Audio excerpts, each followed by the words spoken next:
A paz do Senhor, povo de Deus, eu sou o Tony Pinho, você está no nosso canal Bíblia para o Cotidiano, da Escola Bíblica Dominical, da editora Betel Dominical, que nesse primeiro trimestre de 2025 está falando sobre movimento pentecostal, uma chama do Espírito que continua a incendiar o mundo. E nós chegamos na lição de número 2. Agora eu já estou com a minha revista na mão, peguei ela, né? E tá aqui. Então a gente vai falar hoje de um assunto muito importante. Você já ouviu falar sobre Montano? Já ouviu falar sobre um movimento que deu nome a montanista? Veio de Montano, um cidadão que achou que poderia trazer algo novo fora dos padrões apostólicos. Pois é, este Montano, irmãos, ele causou um alvoroço na igreja, que houve uma necessidade de a igreja se impor. Por quê? Eu vou chegar no ponto 2 para falar do Montano, mas para você ter a noção, ele chegou a dizer que mais importante era a revelação que ele tinha, que o Espírito Santo lhe dava, do que os apóstolos haviam ensinado. Olha só que assunto importantíssimo nós vamos abordar hoje. Mas isso é lá no ponto 2. Fica aí, essa lição aqui é a lição de número 2, será aplicada nas suas igrejas no dia 12 de janeiro de 2024. O tema desta lição é em permanente vigilância, o chamado à santidade e à preparação. A santidade nunca vai deixar de ser um assunto bíblico. Qualquer igreja que deixar de pregar santidade deixou de ser igreja. Não tem como, tá bom? Nosso texto áureo se encontra no livro de Romanos, capítulo de número 13, verso de número 11. Escrito está: Isto digo, conhecendo o tempo que é já hora de despertarmos do sono, porque a nossa salvação está agora mais perto de nós do que quando aceitamos a fé. E não precisa ser um especialista em português, mas olha o que Paulo coloca para a igreja de Romanos. Ele coloca, irmão, se colocando nesse cenário. É hora, isto digo, conhecendo o tempo, que já é hora de despertarmos do sono. Paulo está dizendo, a gente não pode dormir. Eu não posso dormir como apóstolo. Eu não posso dormir como emissário de Cristo. Eu não posso dormir como evangelista. Eu não posso dormir como missionário. Não. Eu não posso dormir. Então, Paulo está dando um alerta para ele e para toda a igreja de Roma, para que eles fiquem atentos, porque Cristo está para voltar, mas está mais perto do que o início da fé. Serve até para os dias de hoje. Nossa verdade aplicada nos diz assim: as experiências e os avivamentos do passado não dispensam de vivermos em constante vigilância e oração. Nós temos que olhar para os avivamentos desde Atos, né? A partir de Atos até o dia atual. O que houve nesses avivamentos, o que a gente pode aprender, o que a gente pode escantear. Se você ainda não leu a revista, ou pelo menos folheou ela, a próxima lição vai falar sobre a reforma. Sim, a reforma protestante, uma aula que já começa sensacional. Então veja, o movimento pentecostal, aula de número 1. Aqui a vigilância contra um novo avivamento que não era avivamento, com Montano. E aí há uma necessidade de uma reforma acontecer. É que nós vamos falar na próxima aula. Veja como essa revista tem sido de grande valia para os nossos ensinos. Objetivo de hoje: reconhecer as características do esfriamento espiritual. Sim, todo esfriamento espiritual, ele tem uma característica. E aí serve para mim, serve para você, serve para todos nós. E se a gente fizer essa pesquisa dentro da igreja, com os nossos amigos, com os nossos familiares, a gente vai poder identificar se eles estão, ou se até nós mesmos estamos esfriando espiritualmente. Objetivo 2 é ressaltar os riscos do esfriamento espiritual para o cristão. Identificar e o risco que corre. E o terceiro, refletir a necessidade do retorno ao primeiro amor. Oh, irmãos, quem não lembra do primeiro amor? No primeiro amor a gente não faltava culto. A gente ia para a escola dominical, culto de ensino, ia para os ensaios, ia para o culto, culto de sábado, culto de domingo, evangelismo na rua. Irmão, a gente não parava. Esse primeiro amor não pode parar dentro de nós. O nosso texto de hoje se encontra, olha só que interessante. Estamos falando sobre avivamento. A minha Bíblia está aberta aqui no livro de Atos. Mas para a gente falar de avivamento nessa aula, a gente vai ler Apocalipse. Por quê? Precisamos estar alerta. Antes da gente proclamar o avivamento,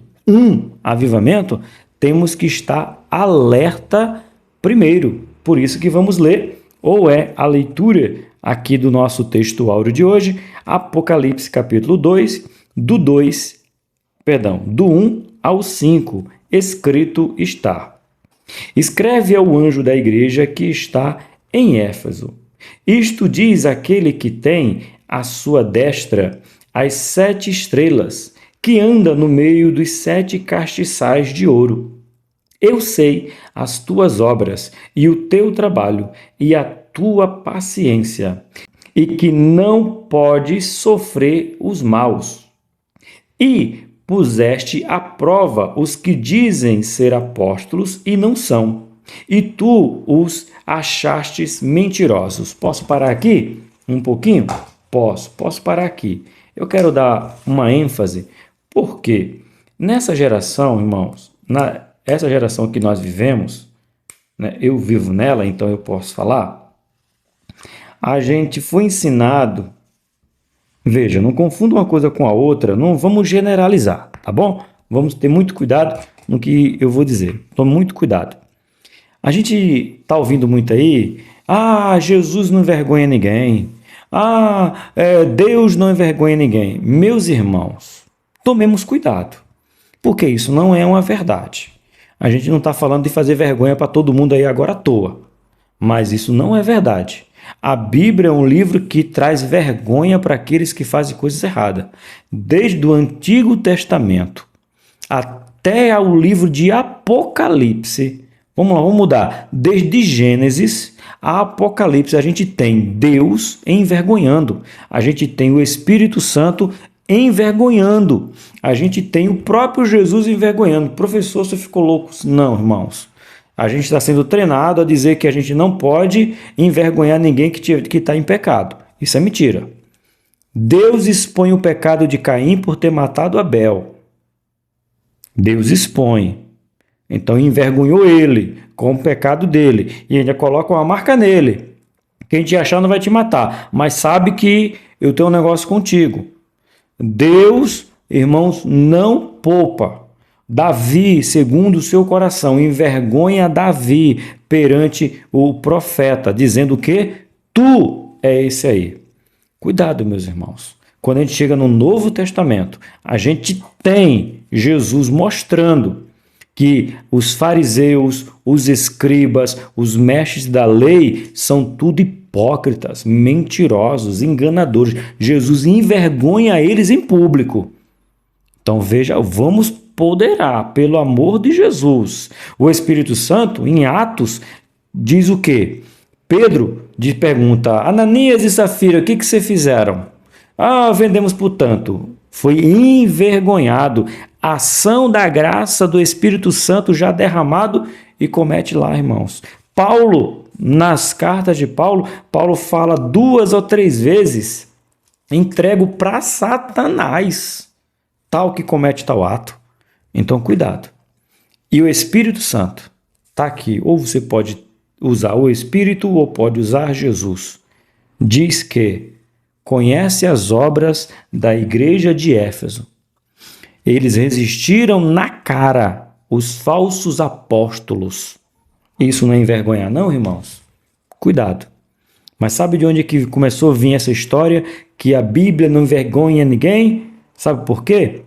Porque lá nos anos 90 se criou uma moda que se eu, vou usar a minha pessoa para não ofender ninguém, eu cometi um adultério. E o pastor vai me colocar em disciplina. Sabe o que eu estava fazendo? Eu vou usar a minha pessoa para não ofender ninguém. Eu processava o pastor da igreja por constrangimento. Em 1990 começou essa pegada, foi para 2000, aliás, foi a partir de 2000. 1990 não tinha tanto não, 2000, corrigindo. Os pastores começaram a ser processados porque estava expondo o pecado do irmão. E o irmão estava processando, então a igreja até mudou, não é mais disciplina, virou tratamento espiritual. Mais uma vez, não estou dizendo que tem que jogar no ventilador e falar tudo e é desse jeito, não. A Bíblia não ensina assim. A Bíblia ensina assim, o irmão Tony está em pecado, você sabe, me chama de canto e diga, meu irmão, não vá por esse caminho. A sua mulher, sua família, Deus, não faça isso. Eu digo, quero nem saber de você. Cuide da sua vida que eu cuido da minha. Aí você chama outra pessoa. Meu irmão, você está fazendo isso, você dá aula no canal, você faz leitura da Bíblia. Meu irmão, o que você está fazendo? Você é um presbítero, professor de escola dominical. Cuide da sua vida que cuido da minha. Aí eu sou chamado à igreja. E eu digo, igreja, segue a vida de vocês que eu sigo a minha. Sabe qual é o conselho? Me expulsar da igreja. Isso é envergonhar ou não? E isso é na graça, não é na lei. Então, muito cuidado. Uma coisa é você jogar no ventilador sem nem fazer o passo a passo. Outra coisa é o irmão que não quer se consertar, ele tem que ser posto para fora da igreja. É Bíblia, irmãos. Só que estão ensinando coisa que não deve. E Apocalipse está envergonhando 6 igrejas. O livro de Apocalipse envergonha 6 das 7 igrejas. Envergonha ou não envergonha a Bíblia? Cuidado, porque estão ensinando coisas que não é verdadeira. Verso 3. E sofreste, e tens paciência, e trabalhaste pelo meu nome, e não te calaste, não se calou diante do sofrimento. Pode me perseguir, pode me bater, pode me matar, mas eu vou continuar honrando Deus. Está aqui. Versículo 4. Tenho, porém, contra ti, que deixaste o teu primeiro amor. Olha aí, fazendo vergonha. Primeiro, a igreja de Éfeso envergonha os apóstolos, que dizem apóstolos e não são. Agora, o anjo envergonha a própria igreja de Éfeso, que deixaram o seu primeiro amor. E aí, irmãos? Vamos ensinar a Bíblia para o povo? Vamos mostrar que a Bíblia traz vergonha, sim, para aqueles que não querem obedecer? Sim. Versículo número 5. Lembra-te, pois, de onde caíste, e arrepende-te, e pratica as primeiras obras. Quando não, brevemente a ti virei, e tirarei do teu lugar, olha só, o teu castiçal, se não te arrependeres. E aí? Tem vergonha aqui ou não tem? Tem expor ou não tem? Se conserte. Volte ao primeiro amor. Ou eu vou tirar você, vou tirar o seu castiçal. O seu lugar de honra vai ser tirado. Então, vamos ensinar o povo de Deus que a Bíblia nos alerta ou nós seremos cortados. Lembra da árvore? Aquele que não dá fruto, corta e lança fora. Então, irmãos, há um alerta, tá aqui, ó. Santidade, aliás, em permanente vigilância. E essa vigilância tem que ser um chamado para santidade e uma preparação. Hino sugerido de hoje, 1707, 458. Motivo de oração de hoje. Ore para que a igreja permaneça vigilante e avivada até a volta de Cristo. Ora você daí, que oro eu daqui. Soberano e eterno Deus, primeiro agradecemos a Ti por mais esta oportunidade. Eu te agradeço pela oportunidade de ministrar mais uma aula, trazendo aqui a permanência na vigilância, Pai, uma santidade e preparação. Senhor, que as nossas igrejas continuem sendo avivadas com a Tua palavra, que nós possamos continuar vendo cura, profecia, dons espirituais no meio da igreja, revelação. Senhor, que toda a manifestação do Teu Espírito continue nos dias de hoje. Que as igrejas venham continuar, Pai, a pregar, a ensinar, a instruir na verdade da Tua palavra. Ela é a base, ela é o alicerce, ela é o que vai nos fazer ficar avivados até a volta do Teu Filho. Toma todas essas salas, toma, Senhor, todos esses professores, superintendente, alunos, toma cada um deles, enche eles com a Tua presença e que eles dê aula com unção na Tua presença para a honra e glória do Teu nome. Assim eu te agradeço em nome de Jesus. Amém. Amém? Aproveitando, se inscreve, curte e comenta. Ativa o sininho para receber todas as notificações. Quer ser avivado? Leia a palavra de Deus todo dia comigo, 12:30. Quer crescer na intimidade com Deus? Priorize Ele, 12:00. Quer poder começar o seu dia na presença de Deus? Café com Deus Pai, 7:30. O aviso está dado. Introdução. Nos diz assim: nos tempos apostólicos, algumas igrejas locais já mostravam sinais de esfriamento espiritual e relaxamento no cuidado com a vida espiritual. Essa realidade continuou pelos primeiros séculos e ressaltou no surgimento de diferentes movimentos de busca de renovação no seio da igreja. Nesta lição, vamos extrair algumas lições desses movimentos e compreender a relevância do autoexame, da vigilância e da oração. Não esqueça, esse esfriamento já aconteceu desde a fundação da igreja, após a fundação da igreja. Primeiro século, segundo século, com o espalhar da igreja, começou a haver aí uns movimentos estranhos que não era da parte de Deus. E um esfriamento. Por que veio o esfriamento, professor Tony? Porque eles acreditavam e eles pregavam Jesus voltando hoje. Quando Jesus não volta hoje, cansaram de esperar. Se esfriaram na espera e começaram a trazer os movimentos do mundo para dentro da igreja, já naquele tempo. E, com isso, houve uns movimentos tentando não deixar esse amor esfriar, aí trouxeram heresia. Sabe quando a gente fala aquele ditado? Um erro para justificar o outro? Pois é, estavam trazendo heresias porque a igreja estava se modernizando. Ou seja, um erro justificando o outro. Você vai entender no decorrer da aula. Ponto de número 1.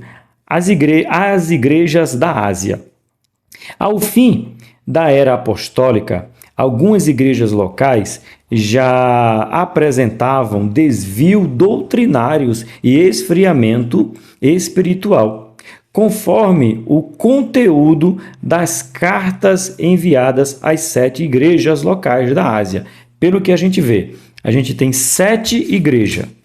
E das 7, irmãos, somente uma não recebe crítica.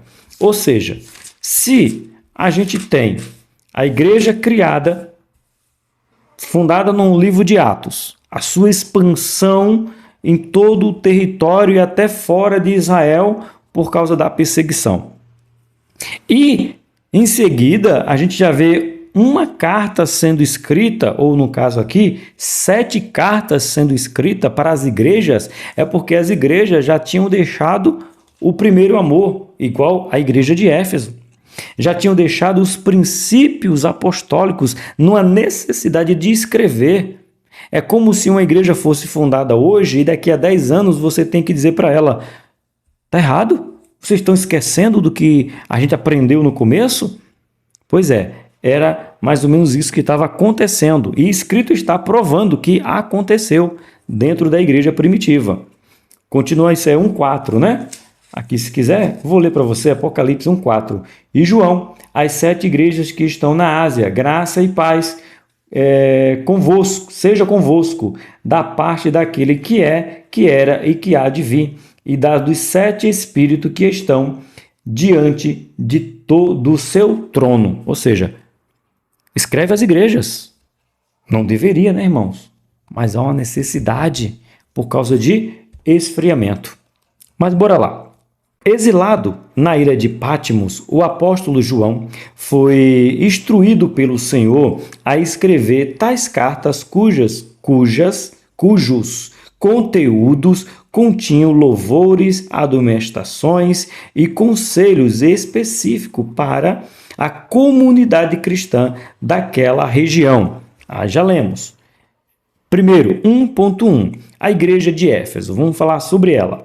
A igreja de Éfeso é mencionada por seu trabalho e sua paciência, refutando aqueles que se diziam apóstolos, mas na verdade eram mentirosos. O anjo começa primeiro com louvor para Éfeso, dizendo: conheça as tuas obras e que você resistiu aos falsos apóstolos. Eita, falsos apóstolos também tem hoje, viu? Isso deixa claro que uma das características marcantes da igreja de Éfeso era a intolerância à heresia. Entretanto, o julgamento fica por conta do esfriamento no exercício do amor de Éfeso. Exercer o amor foi o que deixou, foi que ele abandonou o primeiro amor. Esse é o esfriamento. Essa é a cobrança de Éfeso. Ou seja, combatia a heresia, mas deixou o amor esfriar. Como pode, né? Éfeso tornou-se uma igreja fria, indo na contramão do ensinamento apostólico. Tenho, porém, contra ti que deixaste o teu primeiro amor. Apocalipse 2:4.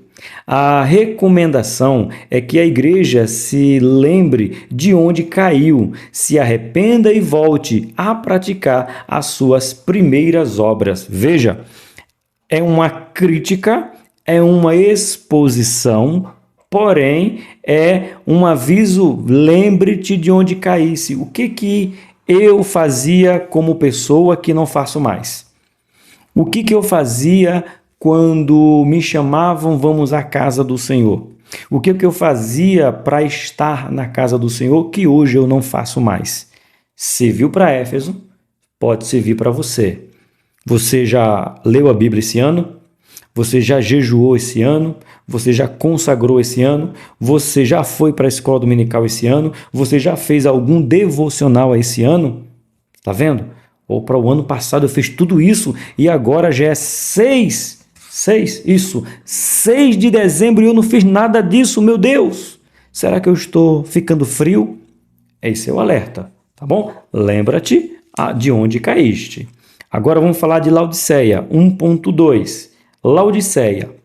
A igreja de Laodiceia não foi enaltecida em nada, mas admoestada por ser morna, apática e não percebeu o estado miserável em que se encontrava. O Senhor abomina a indiferença e o meio termo. Assim, porque és morno e não és fria, nem quente, vomitar-te-ei da minha boca. Irmãos, esse aqui é um texto muito, mas muito pesado, né? Deus, ou aqui Jesus dizendo que vai vomitar uma igreja, irmãos. E quando a gente fala igreja, está falando de um todo, viu? Aqui a gente não está falando de parte, não. Está falando de uma igreja que deixou a sua característica. E não é apenas o anjo. Eu já vi alguém dizendo, e eu não concordo. Se você concorda, não vamos discutir. Deus repreende apenas o anjo da igreja. Veja que a carta foi escrita ao anjo da igreja e não a igreja. Não é isso, não. Exegese errada. O anjo da igreja era o representante. Então, quando ele fala ao anjo, ele fala à igreja. Tem gente dizendo que as igrejas aqui eram uma bênção. Quem era errado era o anjo da igreja. Por isso que a carta foi direcionada a ele. Não, irmão. Me desculpa, mas esse contexto está completamente fora. Porque na nossa igreja tem aproximadamente 300 membros. Não foi escrito para uma carta para cada membro da DEI Inamar. É escrito uma carta apenas para o pastor Daniel Conrado. E ele pega essa carta e lê à igreja, para a igreja. Quando Paulo escreve, por exemplo, a carta aos Romanos, Paulo não escreve a carta aos Romanos para cada membro da igreja. Ele escreve à igreja e quem lê é o pastor, o presbítero, o ancião daquela igreja. Então, tem gente passando informaçãozinha aqui errada e não é isso não, tá bom? É a igreja, a conduta da igreja no todo, e não apenas de uma pessoa. Fique aí dito para você. Por falta de compromisso com as coisas de Deus, os crentes de Laodiceia, o pastor Hildes concorda comigo, né? Com a minha fala, foram exortados a ser zelosos e arrepender-se. Tenha zelo e arrependa. Outra dica, uma igreja que não prega arrependimento de pecado também não é igreja. Primeiro, uma igreja que não prega santidade não é igreja. Uma igreja que não prega arrependimento não é igreja, porque a Bíblia está repleta de dizer arrepende-te. Ok? Bom, os que ficam em cima do muro, mantendo uma posição neutra em relação às coisas de Deus, causa ânsia no Senhor. Não quer, irmão, fazer nada. Irmãos, como está sendo difícil. Como o ministério está sendo pesado de homens e mulheres que estão neutros, não querem fazer nada, não querem se envolver em nada, não querem contribuir com nada, não querem somar com nada. Tome cuidado. Ensine que nós não podemos não querer nos envolver. Tá bom? Ponto de 1.3. A permanente vigilância. Aprendemos sobre Éfeso. Deus dá o elogio para Éfeso, mas repreende Éfeso. Laodiceia não tem nenhuma qualidade, mas tem um pedido: arrepende-te. Expor o pecado é bíblico. Perdoar o pecado também é bíblico. Primeiro você expõe e pede para se arrepender. Não se arrependendo, age com o que está escrito. Põe fora. Não concordo, então você vai ter que rasgar um pouco tanto da Bíblia. Tá bom? Bora lá. 1.3. A permanente vigilância. Ainda no início da igreja, muitos não expressavam mais o mesmo vigor de antes. Faltava ânimo para a leitura da palavra, o louvor se tornou morno e a adoração era sem vida. Quando a indiferença e a solenidade tomam conta da caminhada cristã, pode ser sinal de esfriamento espiritual. Um estado que deve ser revertido com urgência para evitar que esfriasse na fé, como aconteceu com a igreja de Éfeso e Laodiceia. Para aqui um pouquinho. Como eu falei para vocês, o comentarista, o pastor Wildes aqui, ele está dizendo bem claro, e é a pura verdade.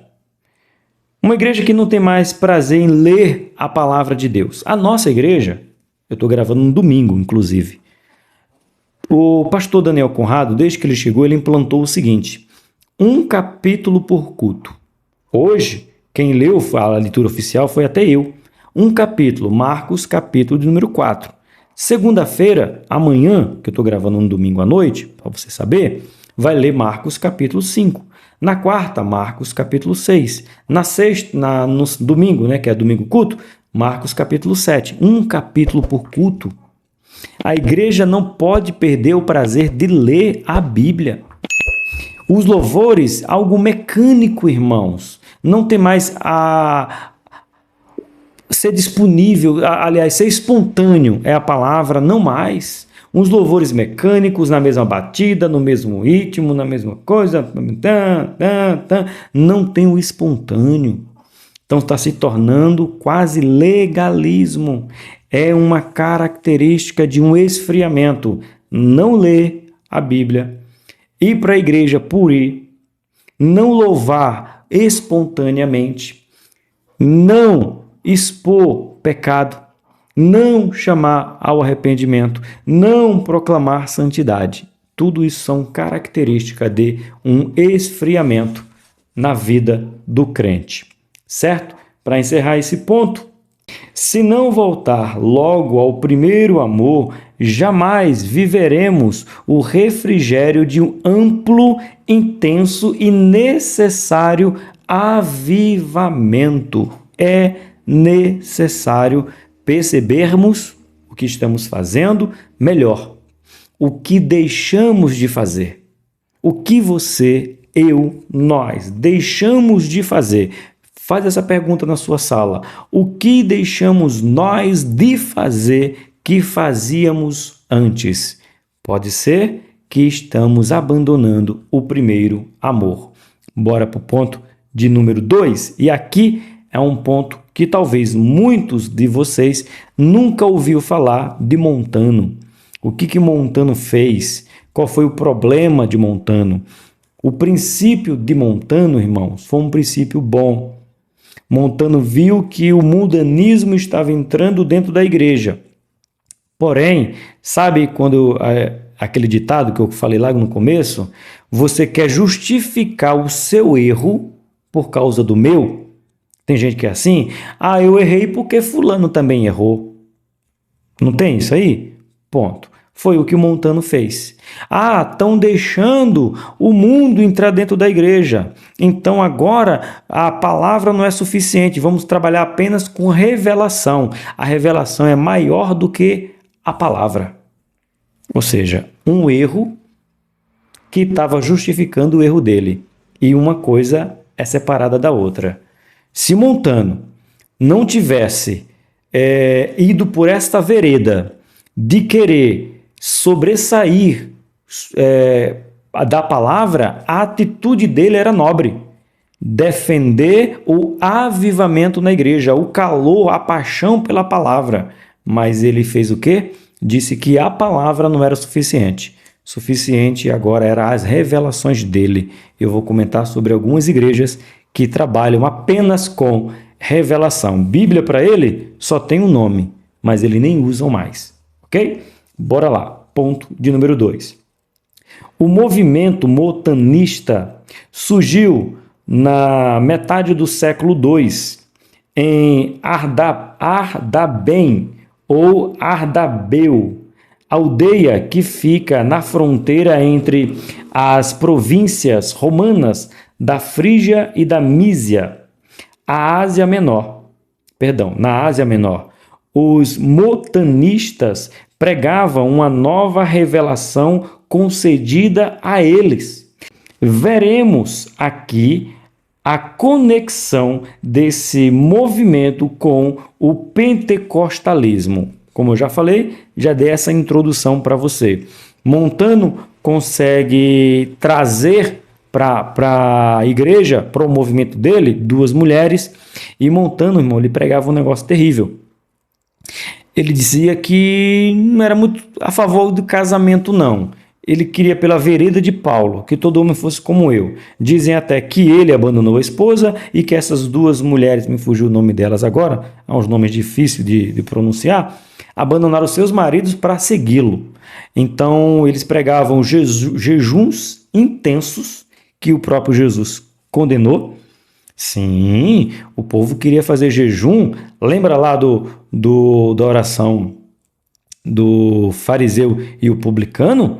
Pois é, eu jejum 3 vezes. Jesus não pediu para você jejuar 3 vezes. A cultura judaica era o jejum de 2 vezes na semana, mas ele já queria sobressair. Eu jejum 3 vezes na semana. Jesus falou, e para quê? Para dizer que é melhor do que o outro? Pois é, Jesus repreendeu isso aí e Montano dizia que o povo tinha que jejuar 2, 3, 4, 5 vezes por semana, que era para receber mais poder. Para com isso, irmãos. Foi esse movimento que entrou dentro da igreja lá antigamente, foi repreendido, mas que nos nossos dias tem igrejas que pregam isso aí. Que tem que ter muito jejum, tem que ter muita abstinência de comida, abstinência de amizades, abstinência, abandono do convívio familiar. Irmãos, nós somos seres sociais. Nem todo lugar me cabe, mas eu não vou repreender todos os lugares. E tem igreja que é assim. Eu conheci uma pessoa que era tão crente, que na hora do nosso almoço, ele não comia com a gente, não. Comia numa mesa separada, porque aí que aconteceu no final das contas? Desviou. E tá eu? Será que o Pedrão tá aqui na aula? Ele vai lembrar? Como é o nome dele? Eita, não pode dizer. Lembrei do nome do irmão. Olha, misericórdia. Não pode dizer. Comia não. Achava o mais crente dos crentes. Mas, rapaz, não é que o irmão se desviou? E nós comia na mesa. Porque Pedro, na época, não era crente. Aí Pedro vai aceitar Jesus. Hoje Pedro é evangelista Pedro. Olha só. E o irmão que não queria comer na mesa porque Pedro era da Umbanda, se desviou. Ou seja, seguidor de Montano, querem ser mais santo do que os santos. Então, cuidado. Tem igrejas assim. E cuidado, não olhe para fora muito, não. Dentro da nossa igreja tem uns irmãos que querem ser mais santo do que outro. Você sabe o que eu estou falando. Na sua tem. Não é possível que é só na minha. Não fala nome de ninguém, não, irmão. Vigia, crente. Mas é o alerta. 2.1. O propósito do movimento montanista. A história da igreja narra muitos movimentos surgidos após o Pentecoste, os quais ocorriam à margem da igreja oficial, sendo o movimento montanista mais um deles.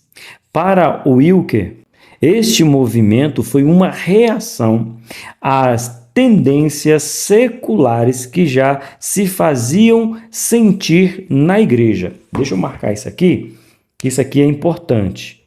Lembra que eu falei para vocês que o que o Montano fez, se ele não tivesse ido pelas veredas dizendo que revelação é maior do que as escrituras, ele estaria certo? A igreja naquele tempo já estava trazendo o mundo para dentro da igreja. É igual algumas igrejas nossas, né? Nossas igrejas, eu falo nossa porque é o nosso século, né? Estão já trazendo o mundo. E aí tem uma igreja que não quer aceitar. Não vamos ser saudosistas, mas na época lá atrás, não podia isso, não podia aquilo outro. E a gente achávamos, irmãos, que era exagero. Aí eu te pergunto, será que era exagero mesmo? Não permitir o uso de essas roupas tão coladas, tanto para homem quanto para mulher, esses homens tão modernos com os cabelos, né? Esses enfeites, esses adornos. Não estou fazendo apologia a relaxo, não, irmão. Eu estou dizendo que o povo parece que não sabe ponderar, sabe, ter o equilíbrio, não ser relaxado com ser exagerado, sabe? Parece que não pode. Então, a gente está deixando entrar dentro da igreja algumas práticas. Isso eu não quero nem citar algumas coisas, porque pode ofender algumas igrejas. A gente tem ministério de dança. Aonde, irmãos? A gente encontra o ministério de dança na igreja. Ah, irmão, não tem nada a ver. Então, se não tem nada a ver, para que trazer para a igreja? Ah, não faz mal nenhum, mas qual o bem que traz? Sabe? Então, isso é aqui algumas coisas. Aí tem tantas e tantas coisas que você for falar vai ofender, trazendo o mundo para dentro da igreja. Montano, se ele não tivesse ido pela vereda dizendo que revelação era maior do que está escrito, ele estaria no caminho certo. Precisamos combater o mundanismo, ou, como ele fala aqui, o mundo secular dentro da igreja. Era um protesto contra o crescimento mundanismo que invadia a igreja em geral. O Wilker ressalta ainda que o movimento atingiu proporções consideráveis, atraindo, inclusive, um dos mais importantes pais latinos da igreja, Tertuliano. Podemos perceber que a igreja sempre enfrentou essa tendência ao esfriamento, tanto espiritual quanto em relação à expectativa da segunda vinda de Jesus. Então nós temos que estar alerta, porque abre-se um parênteses. Não precisa abrir parênteses não, corrigi, lembrei da frase. A não volta do Jesus não pode causar esfriamento na sua espera. Lembra das 10 virgens? As 10 eram virgens, as 10 tinham lamparina, as 10 tinham azeite na lamparina, as 10 estavam no mesmo lugar, as 10 estavam esperando o mesmo noivo, as 10 adormeceram, as 10 estavam juntas em tudo. Apenas uma característica era que diferenciava 5 prudentes de 5 loucas: reserva. E o que significa reserva? É que se demorar, eu tenho como esperar. Contextualizando por dia de hoje. Se eu pronunciar a palavra errada, me perdoe, mas vocês vão saber do que eu estou falando. Sabe aquela pessoa que vai viajar e carrega o seu celular? Está carregado. Mas você sabe que onde você vai, talvez não tenha energia para recarregar. Aí você leva na sua bolsa um negócio chamado Power Bank. Bank Power, não lembro. É um carregador portátil. Você põe ele na tomada, aí depois quando o seu celular acaba a bateria, você vai lá e pluga ele e ele recarrega o seu celular tudo de volta. Pois é, trazendo por dias de hoje, era isso aí. Então lembre, era apenas um fato que diferenciava uma coisa da outra. Então, às vezes, a gente quer dizer que os irmãos exageraram no passado e nós estamos deixando de ser vigilantes agora no presente. 2.2. Os excessos do movimento montanista. Vamos ver os excessos? Ainda que este movimento fosse uma tentativa de resgatar a manifestação dos dons espirituais, Montano alegava, segundo seus escritos, que as declarações proféticas estavam no mesmo nível de autoridade das Escrituras. Montano se colocou como paracleto, por meio de quem o Espírito Santo falava à igreja, do mesmo modo que falara aos apóstolos. Segundo Roger, Montano rejeitava a crescente fé na autoridade especial dos bispos e dos escritos apostólicos, além de se opor a qualquer limitação ou restrição quanto a manifestações espirituais. Contra esse excesso, houve uma forte reação da igreja. Veja que o bispo Ildes, acho que é isso, está nos dizendo. Era uma reação contra o movimento. Porém, irmãos, nada. Aí eu quero falar agora sem falar nome de nenhuma igreja. Igrejas que nasceram porque homens tiveram revelações. Não bíblica. Revelação faz parte da Bíblia? Faz. Revelação é do meio pentecostal? É. Revelação continua no dia de hoje? Sim, continua. Mas nenhuma revelação pode sobressair o que está escrito. A igreja daqueles moços que fica nas portas dos lugares aí, sempre em dois. O criador dele teve uma revelação, então criou. Aquele pastor que é arqueólogo, a igreja dele nasceu porque a criadora da igreja dele teve uma revelação.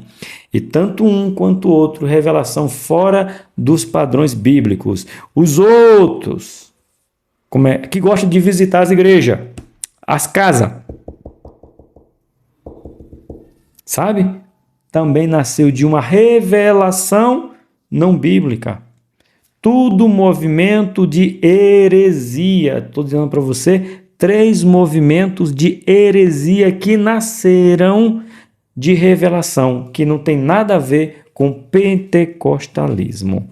Tomemos cuidado, porque dentro das nossas igrejas, Assembleias de Deus, pode estar saindo irmãos que abriram igrejas porque dizendo, Deus me revelou. Você conhece alguém? Eu conheço, assim de cabeça, pelo menos uns 4, que saíram das Assembleias de Deus porque teve uma revelação de Deus e abriram outra igreja. E não tem nada de bíblico lá. Então, vamos alertar o povo, vamos fundar os irmãos que esse movimento não pode se manter. Foi repreendido lá no entre o século I e o século II, mas tem muitos movimentos de montano nos rondando até hoje. 2.3. O afastamento da doutrina dos apóstolos. E aqui, antes de ler, eu quero dizer algo.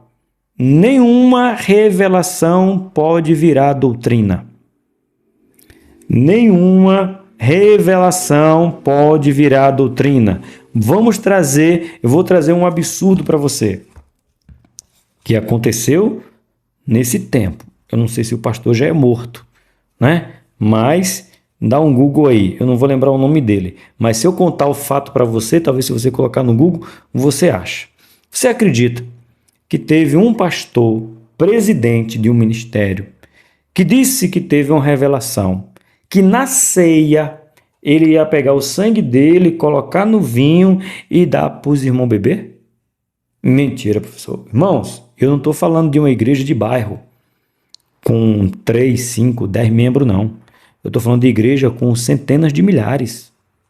E toda ceia ele tirava o sangue dele, colocava no cálice para dar para o povo beber, com base de uma revelação. Qual? O bom pastor dá a vida por suas ovelhas. Preste atenção. Todas heresias, todos hereges começam primeiro trazendo uma verdade bíblica. Não é verdade? Que o pastor dá a vida por suas ovelhas? Nós concordamos. Está na Bíblia. Porém, aonde é que está na Bíblia que o pastor vai furar o sangue dele, botar no copo, no cálice, no vinho, no suco de uva e dar? Você já imaginou? O Manuel Ferreira, que é o bispo maior da AD Madureira, dá uma ordem para os pastores presidentes que todo culto de ceia eles têm que tirar sangue dele, colocar dentro do vinho e distribuir pelas congregações para dar para os irmãos, porque o pastor dá a vida para as suas ovelhas? Ele pode fazer isso? Lógico que pode. É bíblico? Lógico que não. Por isso que eu falei. Ele pode dizer que foi Deus que deu a revelação para ele? Pode. Agora, aonde é que está na Bíblia que Jesus fez isso na hora do vinho? É uma simbologia. Não tinha o sangue de Jesus ali. Então, se eu estou falando da nossa igreja, tá, gente? Eu não posso falar dos irmãos de fora. Eu tenho que falar dos nossos aqui. Se o bispo Manuel Ferreira disser que a partir de hoje o pastor vai ter que colocar o sangue dele dentro do suco de uva para dar na ceia, eu saio, meu irmão. Isso é heresia. Revelação não pode virar doutrina. Vocês entenderam a ilustração?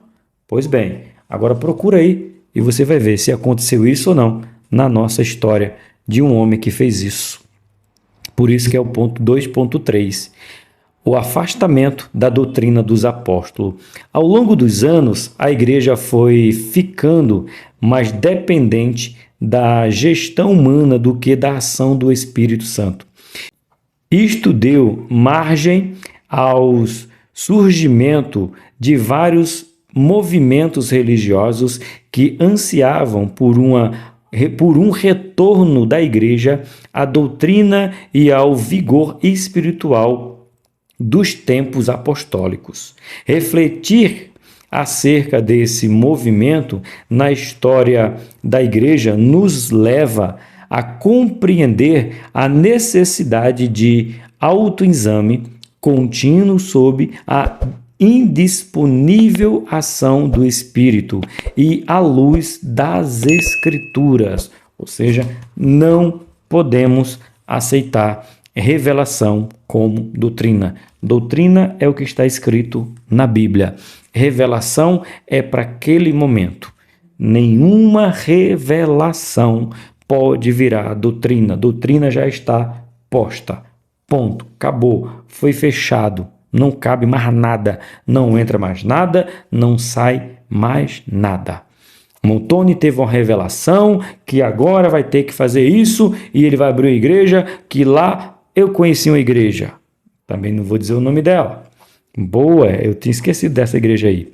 Eu conheci uma igreja que todo pregador, não importa, Pastor Eli, você está me ouvindo, Pastor Eli? Você tem que aprender a comentar, Pastor Eli. Fazer pelo menos, estou ouvindo. Pastor Eli é uma benção. Meu co-pastor, tenho como um pai. Pastor Eli, o senhor não ia nessa igreja. Aliás, o senhor até ia, se não soubesse como era. Mas chegando lá, eu queria ver a sua atitude. O pastor Eli sendo convidado para pregar nessa igreja. E quando chegasse lá, na hora que fosse subir no altar, o apóstolo lá dizia assim: tire os seus sapatos, porque o lugar que você vai pisar é santo. Pregador nenhum pregava nesse altar com sapato, era descalço, nem de meia. O grupo de louvor subia para cantar descalço. Ele tinha que subir no altar. Ninguém subia de sapato no altar. Mentira, moço. Eu vou dizer a cidade. Votuporanga. Lá de Votuporanga. Ninguém, pastor Eli. Ninguém, meus irmãos, subia no altar de sapato, porque o pastor dizia que Deus deu uma revelação para ele, que o altar tem que continuar santo e não pode pisar de sapato. Virou doutrina na igreja dele. Tem base bíblica? Nenhuma. Tem um versículo bíblico? Tem. Moisés, tira as sandálias do teu pé, que o lugar que tu pisa é santo. Veja, toda revelação vem de uma verdade bíblica que ele quer aplicar como sendo doutrina, e não é. Eu lembrei dessa, não podia deixar de comentar. Você conhece alguma igreja que tem uma revelação que virou doutrina? Use isso para ensinar na escola bíblica essa verdade, que não pode. Fale, não precisa expor a igreja, mas alerte que tem igrejas fazendo isso, usando revelação para se tornar doutrina. Ponto de número 3. Lições e alertas dos primeiros séculos. Vamos falar no primeiro século? A partir dos relatos bíblicos e históricos, é possível extrair lições e alertas para uma jornada cristã vitoriosa, seguindo sempre no poder do Espírito Santo e no direcionamento da palavra de Deus. É preciso evitar que o comodismo, o esfriamento e a indiferença nos impeça de servir a Deus agradavelmente, com reverência e piedade. Ou você pode colocar caridade, amor. Então, não vamos deixar o problema do passado dessas igrejas que fizeram essas aberrações interferir no nosso convívio de hoje. 3.1. Lidando com o exagero e equívocos. Por exemplo, eu falei lá na outra aula que eu sou pentecostal, do tipo que fica de mão levantada, que fala línguas estranhas, que pulo no culto, e tem gente que não gosta. Qual o problema? Nenhum. Eu não ofendo ninguém, eu não escandalizo ninguém, eu não envergonho ninguém, eu apenas me sinto à vontade de, no meu lugar, falar em línguas, pular, girar e ponto. Estou eu lá, no meu lugar de adoração. Estou eu lá servindo ao Senhor. Nunca chamei ninguém para rodar, nunca repreendi ninguém porque não pula. Não.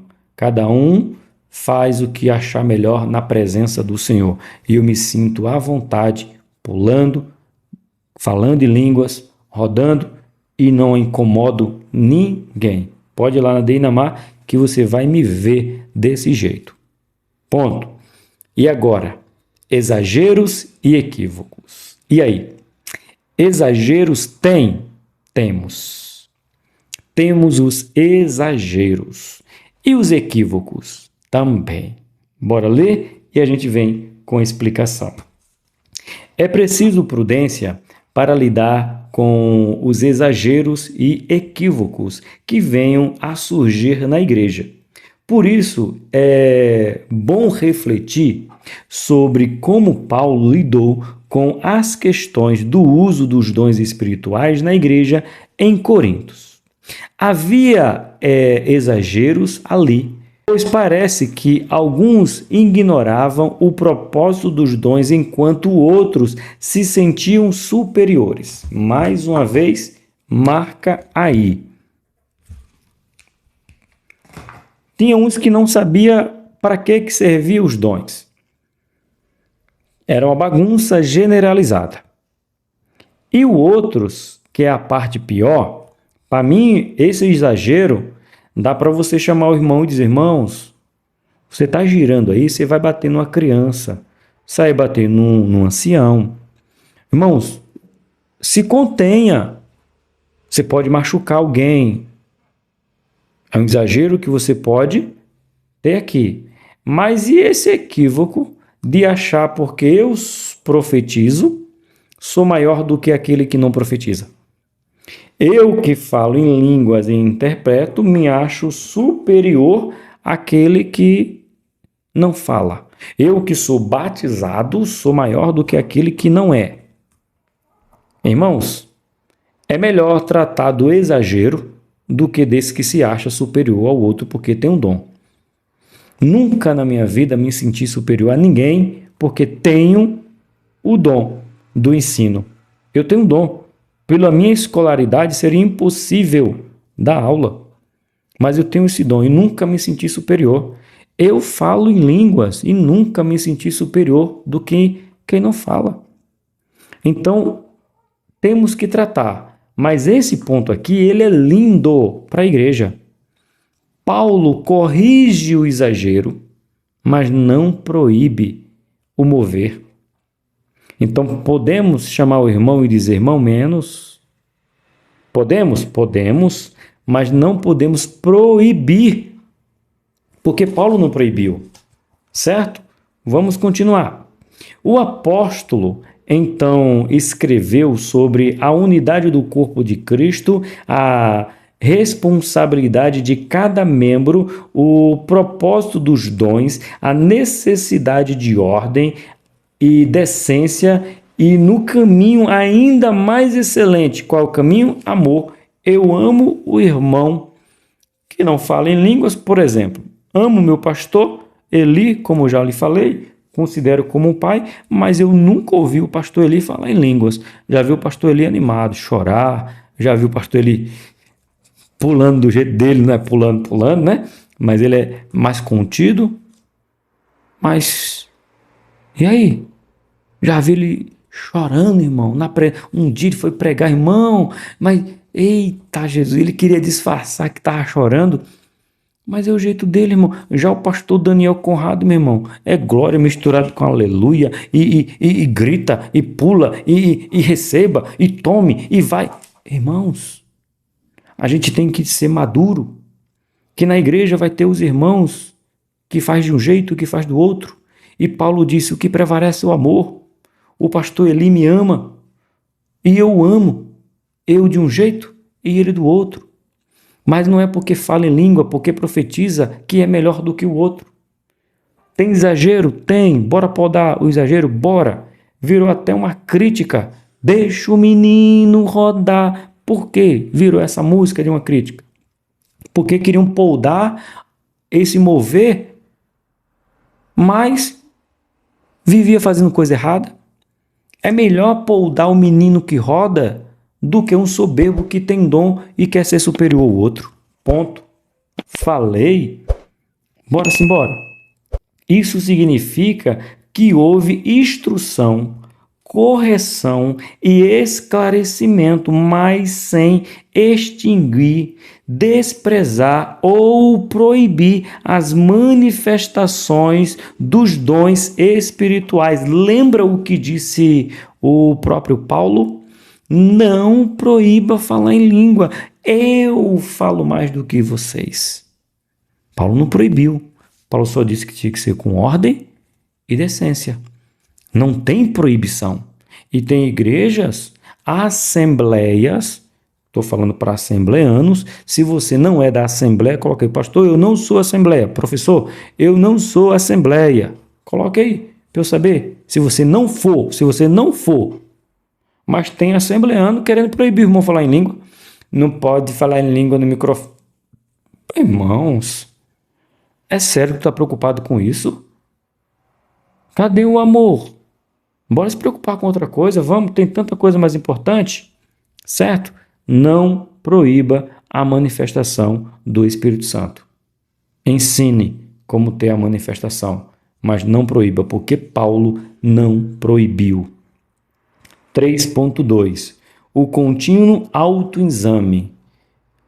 E aqui é bom. Lembra até a leitura da ceia. Examine-se, pois, o homem, o seu pastor. Examine, pois, o pastor, as suas ovelhas. Olha o dedinho, ó. Como dizia aquele videozinho, nananina não. Examine-se o homem a si mesmo. E aqui o autoexame é eu me avaliar e lembrando, vai falar o texto que eu já li, né, já estudei, vai falar o texto do bispo Wildes aqui, que tem hora que eu tenho que perguntar para o outro como é que eu estou. Porque às vezes eu estou tão acostumado nesse movimento, seja ele no exagero ou no excesso, que eu não percebo. Então eu tenho que perguntar para outro como é que eu estou. Veja bem, podemos extrair algumas lições das cartas a igrejas de Éfeso e Laodiceia. 1. Como ocorreu com Israel no período do Antigo Testamento, não é suficiente manter atividades religiosas se o estado espiritual do povo é de indiferença, caracterizado por um formalismo vazio e uma conduta incoerente com o padrão bíblico, ou seja, fazia por fazer, ia por ir, trazia por trazer, mas não tinha o prazer. 2. Experiências e avivamentos do passado não nos direciona de cultivar um viver de constante oração, vigilância e autoexame. Vigilância é outro assunto dentro da Bíblia, constante. Terceiro ponto aqui, né? Dentro desse autoexame, o autoexame deve ser feito com a ajuda do Espírito Santo, à luz da palavra de Deus, pois não somos suficientemente capazes de discernir o nosso real estado espiritual apenas com o conhecimento e sentimento humano.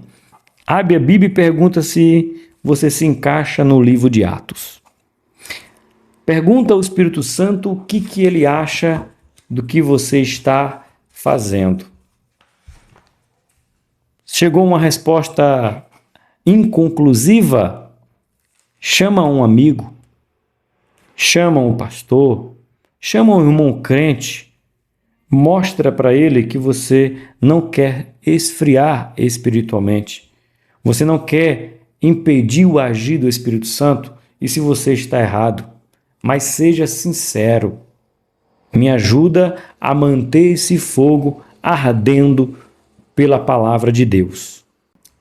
3.3, encaminhando para o final. O contínuo avivamento.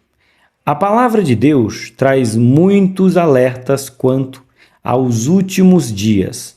Esfriamento do amor, apostasia da fé, aparência de piedade são algumas delas. Portanto, é fundamental que a igreja não se distraia com o crescimento numérico, as grandes realizações e o conhecimento político e social, deixando de perceber os sutis ataques e investidas do inimigo e do mundo. Façamos nossa oração dos primeiros cristãos registrados em Atos, capítulo de número 4, verso de número 29. Tenhamos em mente as exortações que encontramos em 1 Tessalonicenses, capítulo 5, verso de número 16 a 23. Então, primeiro, vamos... Já deixa eu deixar aberto aqui. 1 Tessalonicenses, capítulo 5, né? Deixa aberto aqui. Depois eu volto. Mas vamos lá para o livro de Atos. Abre aí, Atos, capítulo 4, 29. Que façamos a nossa oração dos primeiros cristãos, registrado em Atos 4, 29. 4, 29, escrito está: Agora, pois, ó Senhor, olha para as suas ameaças e concede aos teus servos que falem com toda ousadia a tua palavra. Não é o que eu penso, não é o que eu acho, não é a minha palavra. É a palavra do Senhor, com ousadia. Ensinemos a palavra do Senhor. E também, para encerrar o ponto de número 3, vamos lá para 1 Tessalonicenses, capítulo 5, do 16 ao 23. Conhecido de todos nós, certo? Está bem aqui, ó. Olha que texto maravilhoso. Regozijai-vos sempre, orai sem cessar. Em tudo dai graças, porque esta é a vontade de Deus em Cristo Jesus para convosco. Não extingueis o Espírito, não desprezeis as profecias. Examinai tudo, retenha o bem, abstenha-vos de toda a aparência do mal. E o mesmo Deus de paz vos santifique em tudo, e todo o vosso espírito e alma e corpo sejam plenamente conservado irrepreensível para a vinda do nosso Senhor Jesus Cristo. Sobe de volta aqui. Não extinguei o Espírito, não desprezai as profecias, examine tudo e retenha o bem. Eita, irmãos, deixa Deus te usar nos princípios bíblicos. Para encerrar, conclusão nos diz assim: desde o Antigo Testamento, o povo de Deus passou por momentos de avivamentos e de esfriamento. A presente geração de fiéis não deve ficar indiferente à mensagem que o Senhor enviou às 7 igrejas da Ásia. Por quê? Está escrito assim, ó: ouça o que o Espírito diz às igrejas. Livro de Apocalipse, capítulo 2, 7, capítulo 2, 11, capítulo 2, 17 e 29, né? Capítulo 3, 6, capítulo 3, 13, capítulo 3, 22. Quem tem ouvido, Ouça o que o Espírito diz às igrejas, pois assim Deus revela o verdadeiro estado da igreja, sua vontade e a sua provisão. Não impeça o falar em línguas, não impeça a profecia, mas use tudo dentro do que está na Bíblia. Guarde essa frase, se você não guardou nada, guarde isso aqui. Nenhuma revelação pode virar doutrina. A doutrina já está posta. Eu agradeço por você ter ficado comigo nessa segunda aula do nosso primeiro trimestre de 2025. Que Deus abençoe, uma excelente aula em nome de Jesus. O grande amor de Deus, a graça do nosso Senhor e Salvador Jesus Cristo, comunhão e consolação do Espírito Santo comigo e com você, não apenas hoje, mas eternamente. Amém. Tchau. Vejo vocês amanhã de manhã no nosso devocional Café com Deus Pai.